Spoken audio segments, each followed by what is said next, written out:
Elijah Brooks before. He said second half O-line's coming over every drive. It's like, run the ball more, run the ball more. What's going through you guys' mind when you're running the ball like that? I mean, obviously it's great. That's, I think, what we're best at. You know, obviously running the ball, the O-line's the aggressor more so than the pass game. And I think that's something we really pride ourselves in. You know, we got a lot of faith in our backs. I got a lot of faith in us. So, man, we're down to run the ball every play if that's what we need to do. Do you think the coaches hear that? They're like, hey, we should run the ball more. They're like, that's just offensive line. Of course they're going to want to run the ball more. It's probably a little bit of both. I think that game was definitely very telling for us and what we can be as an offense. But, I mean, at the end of the day, we're players. They're coaches. They're going to call whatever they want to call. We got to go out there and execute.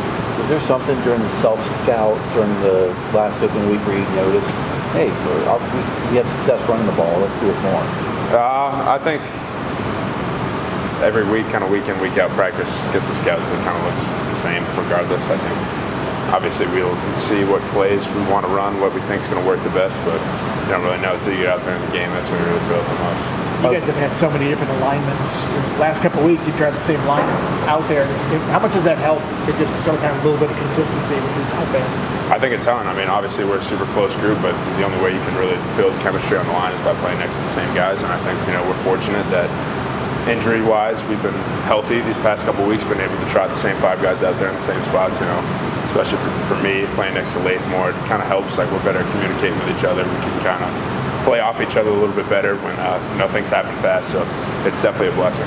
Did having Tomas next to you for 2 games help that when Lath came back, you kind of say, hey, here's what Tomas was doing here, this might be able to help you out? Not really. I mean, they both know what they're doing. They both got a good grasp on it. I mean, obviously, maybe they're talking about some stuff that I don't see, but for the most part, I don't know, I'm happy playing next to both of them. So.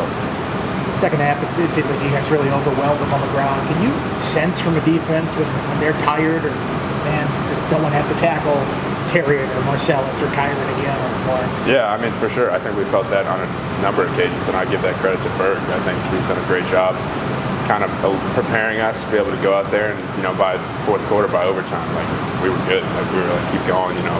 We didn't really skip a beat. And, yeah, a couple of those drives, like 15, 16 play drives, you know, running the ball 13 times, you can definitely see it wearing on them. Them having to play a little harder just to make the tackle, and, you know, it definitely pays off in the long run. What do you look for? Getting up slower, just more hesitant to put a shoulder in, or anything you look for? We're not really keying in on that. We're just trying to do our job. We're going to play as hard as we can every time. So the outcome's going to be what it's going to be.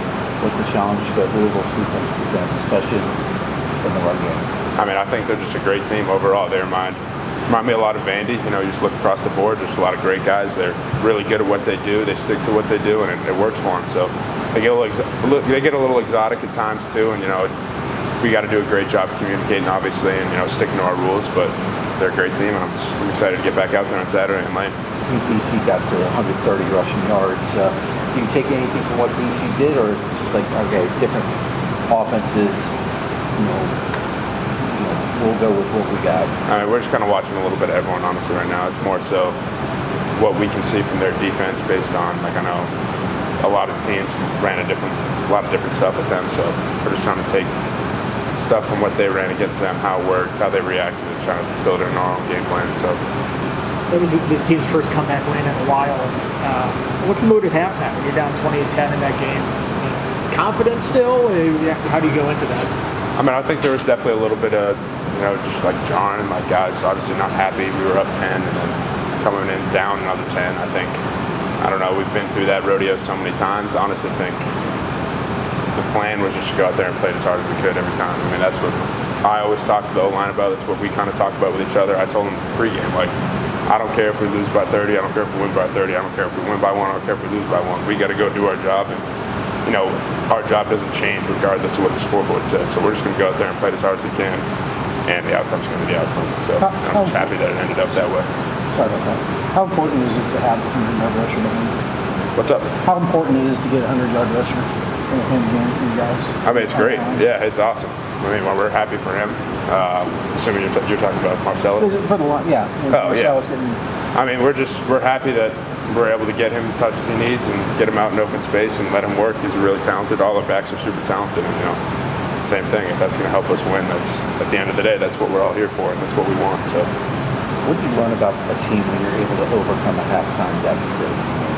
I mean, I think we just learned that what we built and like our closeness together is real. I mean, it's not something that it's not just like bulletin board talk or TV talk. They're like, oh, like we're so tight, we're a family, this, that. But like we were actually able to go show it out there last Saturday. You know, it was awesome, and it only builds. So when you're able to overcome a halftime deficit, overcome some special teams errors, overcome them driving to win the game and all that stuff. Yeah. Like the emotional roller coaster, when does it set in that, wow, we accomplished that? I mean, I think, I don't know, I guess at the end of the game, when the clock hits 0 and we're up, I mean, we won.